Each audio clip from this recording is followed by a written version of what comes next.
Europe 1. C'est vrai, stop au matraquage fiscal. C'est la commission des finances de l'Assemblée nationale qui a voté hier un amendement au projet du budget. Elle s'en prend aux avantages fiscaux de l'assurance vie. Amendement du député Jean-Paul Mattei du groupe Les Démocrates, qui est un centriste, qui souhaite aligner la fiscalité de la transmission des contrats d'assurance vie après abattement sur le modèle des droits de succession en ligne directe. Mais au-delà de ça, et lorsqu'on cherche des économies, on est avec Franck Alizio, à qui je vais donner la parole dans une seconde, mais Gérard Larcher, qui est président du Sénat, parlait hier à Sonia Mabrouk des agences, et il y en aurait en France 438 agences opérateurs de l'État. Écoutez. Les agences, vous savez, d'opérateurs de l'État. On en a 438. Leur budget, 91 milliards d'euros. 400 000 salariés. Est-ce qu'il faut pour l'alimentation, par exemple, et la consommation, qu'il y ait 4 agences pour l'agriculture? Est-ce qu'il faut qu'il y ait 6 ou 7 agences sur les questions environnementales? Alors, je suis pas sûr, Franck Alizio, que chacun sache précisément ce qu'est une agence. Elle dépend d'un ministère. C'est quoi une agence? C'est une forme de délégation de pouvoir de l'État.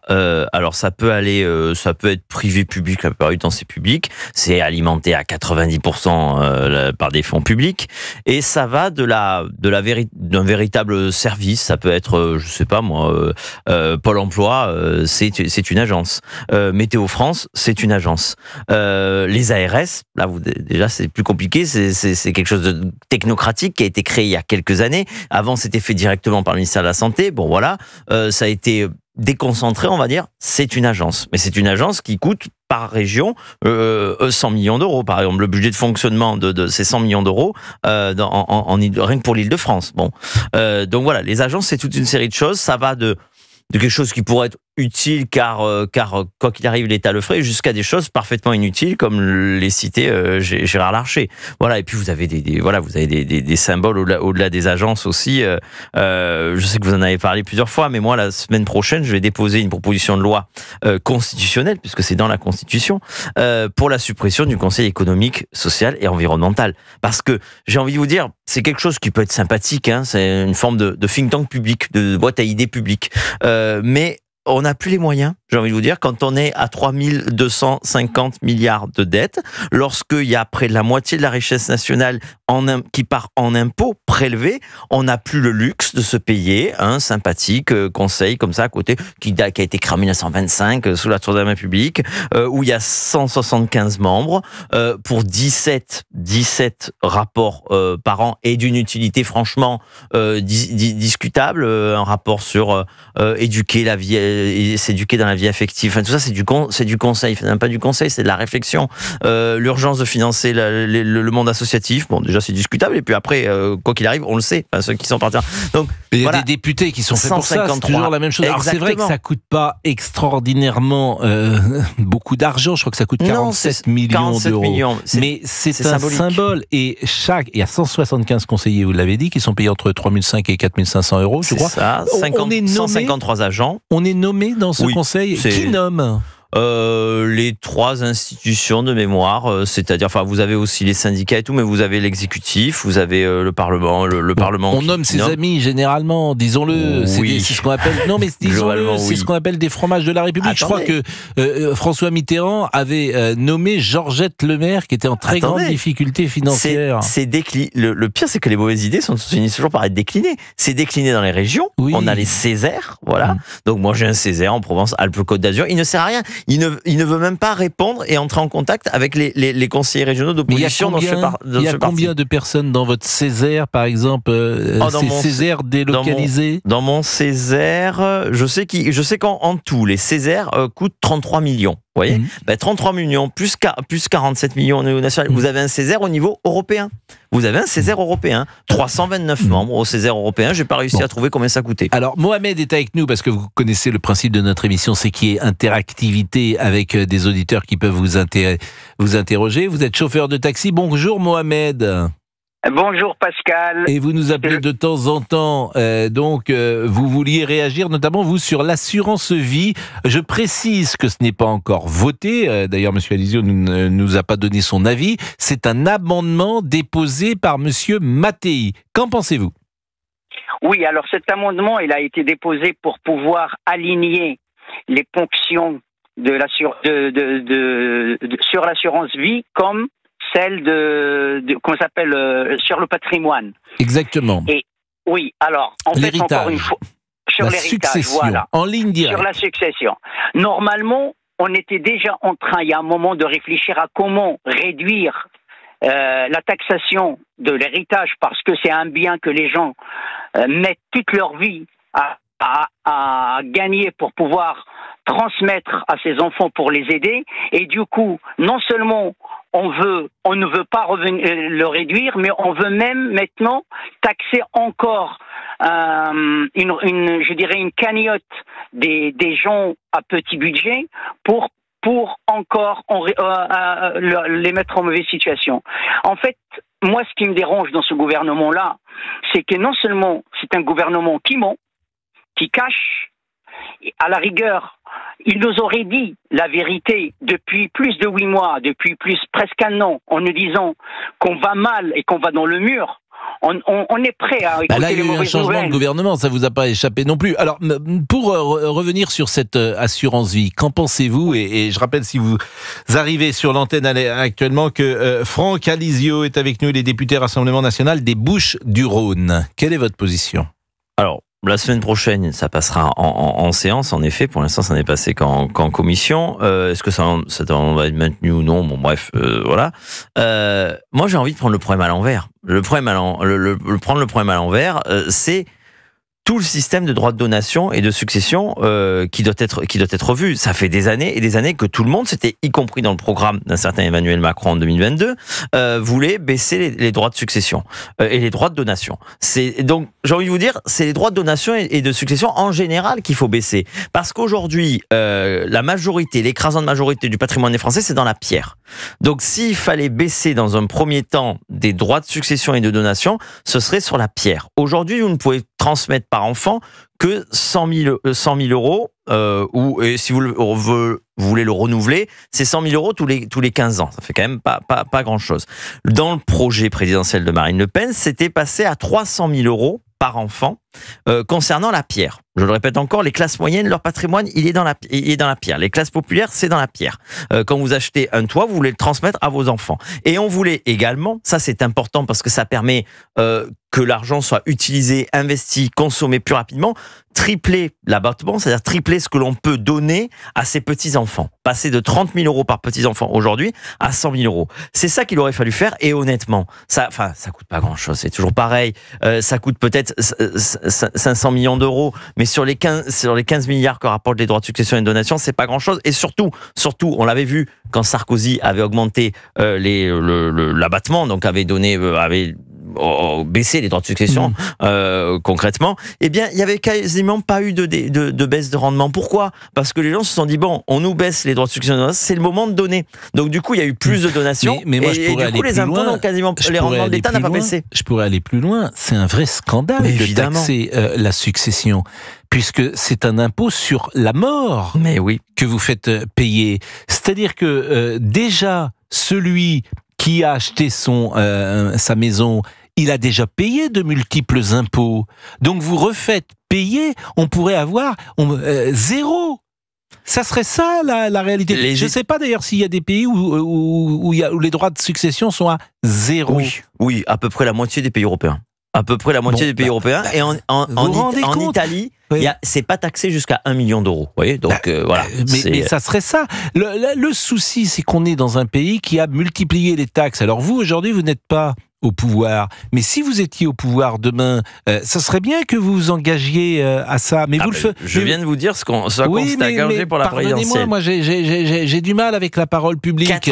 80% des Français sont d'accord avec vous, c'est-à-dire, y compris ceux qui n'ont pas d'héritage à transmettre, ils considèrent que moralement, c'est malsain cet impôt sur la mort. Exactement. 80% des Français sont contre. C'est l'impôt le plus impopulaire en France, vous voyez. Pourtant, tout le monde ne le fait pas. C'est l'impôt le plus impopulaire en France. Et on est en effet le pays dans lequel les droits de succession sont les plus lourds. Mais on est un pays où tous les impôts sont les plus lourds. Vous avez raison. Donc... un exemple, parce que la gauche va vous dire ah oui, mais c'est une question d'égalité des chances et tout. Pourquoi il y en a qui vont recevoir sans avoir travaillé, sans avoir mérité. Bon, alors prenons quelque chose. C'est intéressant parce que en 1981, la gauche, quand elle est arrivée au pouvoir, ils ont doublé les taux de droits de succession. Ils ont doublé. Bon, dans les années 70, il y avait 30% de ce que vous avez qui était le fruit de votre héritage. 30% du patrimoine des Français, c'était le fruit d'héritage. Aujourd'hui, donc alors qu'on a doublé les droits de succession, alors qu'on massacre les héritages de droits de succession, 60% de ce que les Français ont aujourd'hui viennent de l'héritage. Donc ça veut dire que c'est contre-productif. Ça veut dire que ça n'a en rien résolu le problème de l'égalité des chances. Pourquoi ? Parce que pendant ce temps, vous avez augmenté l'impôt sur le travail, sur les revenus du travail. Donc plus il y a d'argent qui part en impôt sur le revenu du travail, la CSG, l'impôt sur le revenu, la CSG, tout ça, la CSG n'existait pas dans les années 70. La CSG est apparue dans les années 90. Mais bien sûr, et c'était 1%, aujourd'hui c'est 11 points. 11 points du salaire. Donc c'est un impôt sur le revenu direct, sur votre salaire. Et en plus, ce qui est extraordinaire, c'est que vous payez sur de l'argent que vous n'avez même pas eu. Exactement. Vous payez un impôt sur la CSG alors que c'est de l'argent qui n'est même pas venu chez vous. Mais c'est invraisemblable. Alors ça, c'est unique. Franchement, il n'y a pas un exemple comme ça au monde. Pour dire la pause. Thomas est là. Et Thomas, bonjour, vous habitez dans les Hauts-de-Seine. Tout à l'heure, nous étions avec Mohamed, qui est chauffeur de taxi. Est-ce que je peux savoir votre profession, Thomas ? Bonjour, alors moi je travaille dans le tourisme. Dans le tourisme, vous avez 32 ans ? C'est ça, oui. Vous payez des impôts, vous êtes salarié ? Je paye des impôts et je suis salarié. Vous êtes CDI ?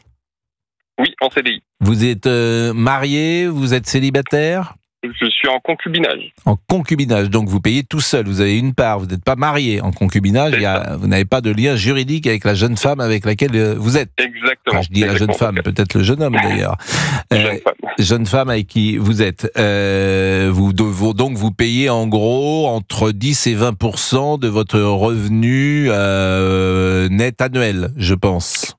C'est ça, et comme je fais à peu près 140 km par jour pour aller travailler, je déduis ça et du coup je ne paye pas d'impôts. Ah, ça c'est intéressant déjà de ne pas payer d'impôts. Voilà, je suis tout à fait... Bon, donc vous êtes épargné par... Bon, en même temps vous êtes jeune, 32 ans, c'est indiscret de vous demander votre niveau de revenu annuel ? Non, du tout. Alors je suis à 1 600 € net. 1 600 €, ce qui fait donc par an, multiplié par 10, ça fait 16 000, ça fait quand même 20 000. Quoi. En gros, vous gagnez 20 000 €. 20 000 €. Bon, donc vous échappez quand même un peu au matraquage fiscal via l'impôt sur le revenu. Mais vous savez, il y a quelque chose, monsieur Alizio, qui est intéressant. Sous De Gaulle, la différence entre le brut et le net était de 8%. Et aujourd'hui, elle est, je crois, de... 23%. Ouais, il y a 23 ou 24%. Pour les charges salariales, c'est 23%. C'est incroyable. Hein. Donc vous avez 24% qui part, on ne sait où. Bon, Thomas, quel est votre sentiment ? Ah bah moi j'en ai ras-le-bol qu'on tape tout le temps sur les mêmes. Moi j'ai une solution peut-être un peu brusque qui va peut-être un peu faire peur à nos chers députés, à nos ministres, c'est qu'on les mette au SMIC horaire, comme le pauvre petit ouvrier français, et qu'ils aient un devoir des résultats, et suivant ce devoir des résultats, qu'on leur donne des primes, parce qu'ils sont mauvais en tout, ils sont bons en rien, mais ils sont payés je ne sais combien, alors qu'ils font un bordel dans notre pays et qu'ils ne servent strictement à rien. Nous, pauvres petits ouvriers, quand on fait un mauvais résultat dans notre entreprise, la plupart du temps, on n'a pas de prime. Alors pourquoi ces gens-là, on ne les met pas au même régime que nous ? Là, vous allez voir, on va voir des résultats, et ils vont peut-être se sortir les doigts de où vous pensez, pour faire des choses correctes, bien, et à penser un petit peu à nous, parce qu'ils vont être au même régime que nous, donc ils vont comprendre où est-ce qu'on en est, nous, dans notre vie, et comment on galère maintenant. Alors, ce qui est intéressant, évidemment, c'est que ce que vous dites, il y a beaucoup de gens qui le disent, et parfois je suis le premier à le dire, à caricaturer, stigmatiser les petits hommes gris.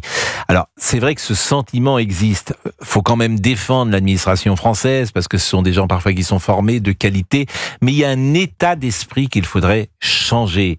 Et la suradministration, la surréglementation est insupportable. Par exemple, quand Trump était arrivé au pouvoir, il avait fait